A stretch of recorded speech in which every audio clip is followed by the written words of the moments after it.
फिक्र में अब वो शुभ समाचार जिससे आपकी जेब का बोझ थोड़ा कम हो सकता है। वैसे आज के दौर में शुभ समाचार कम ही आते हैं, लेकिन ये है तो ध्यान दीजिएगा। ये खबर उस जीएसटी यानी गुड्स एंड सर्विसेज टैक्स को लेकर है, जिसे कभी कोई political party Gabbar Singh tax कहती है, तो कभी इस पर मीम्स बनाए जाते हैं सोशल मीडिया पर। लेकिन अब इसी जीएसटी से जुड़ी एक गुड न्यूज जल्द मिल सकती है। देश के मिडिल क्लास के लिए अच्छी खबर यह है कि सरकार जरूरत के कई सामान पर 5% जीएसटी वाले स्लैब में लाने पर विचार कर रही है। वाह, जो अभी 12% के जीएसटी स्लैब में है। सूत्रों के अनुसार सरकार अब 12% के जीएसटी स्लैब को पूरी तरह खत्म कर सकती है। ध्यान दीजिएगा, हम बताने वाले हैं वो कौन कौन सी चीजें होंगी, कौन कौन सा सामान है। खैर, अगर ऐसा हुआ तो जीएसटी स्लैब के बदलने से मिडिल क्लास को बड़ी राहत मिलने की उम्मीद है। और ऐसा इसलिए क्योंकि घरों की जरूरत के ज्यादातर सामान 12% के जीएसटी स्लैब में आते हैं।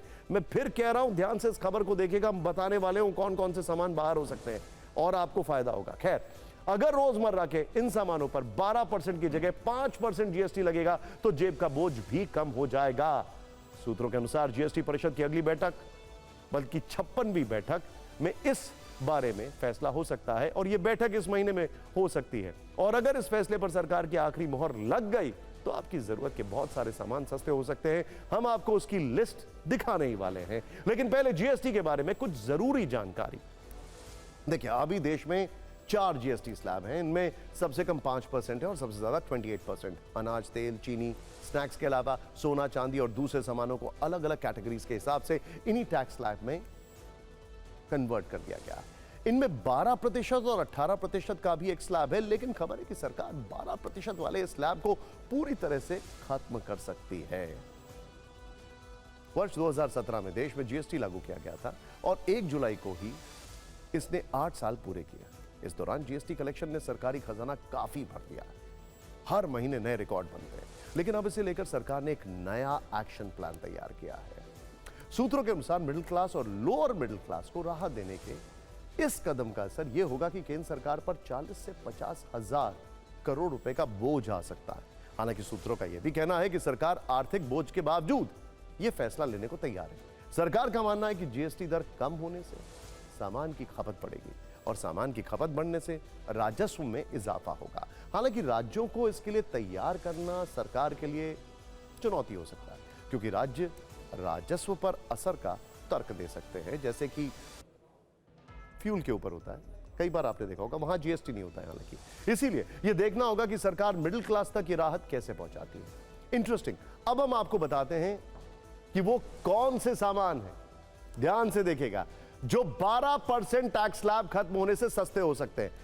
वैसे इस लिस्ट में ज्यादातर वो सामान है जिनका इस्तेमाल आप सभी लोग रोज की जरूरतों के तौर पर करते हैं, और इनमें टूथपेस्ट से लेकर स्टेशनरी जैसे सामान है।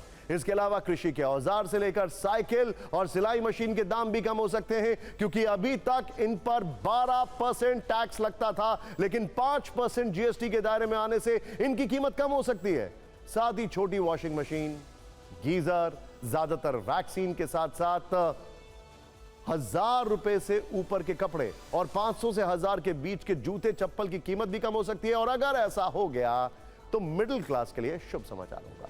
हालांकि 12% से 18% के स्लैब में भी क्या कोई सामान जा सकते हैं, इसकी जानकारी मिलने पर आपको जरूर बताएंगे, लेकिन ये थोड़ी चिंता की बात है। But let's see.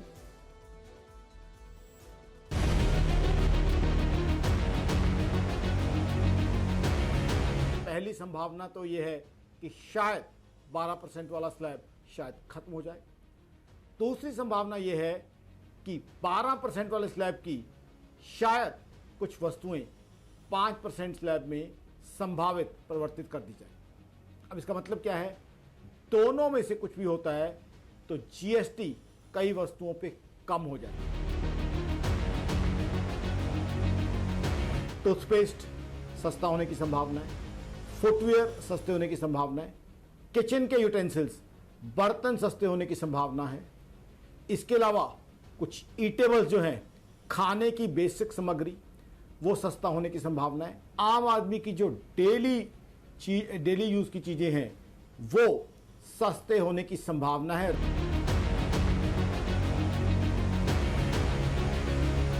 जो जीएसटी कलेक्शन आज रिकॉर्ड बना रही है वो उसके अंदर 20 से 30% कमी देखी जा सकती है। साथ ही साथ मेरा यह भी मानना है कि इससे होगा क्या, चीज़ों की सेल बढ़ जाएगी, क्योंकि हिंदुस्तान एक प्राइस सेंसिटिव कंट्री है, तो लोग ज़्यादा परचेज करेंगे, तो ज़्यादा परचेज करेंगे तो ये जो मैंने आपको नुकसान बताया वो एपरेंट है, अल्टीमेटली वो नुकसान नहीं रहेगा, जीएसटी कलेक्शन वहीं पहुंच जाएगा।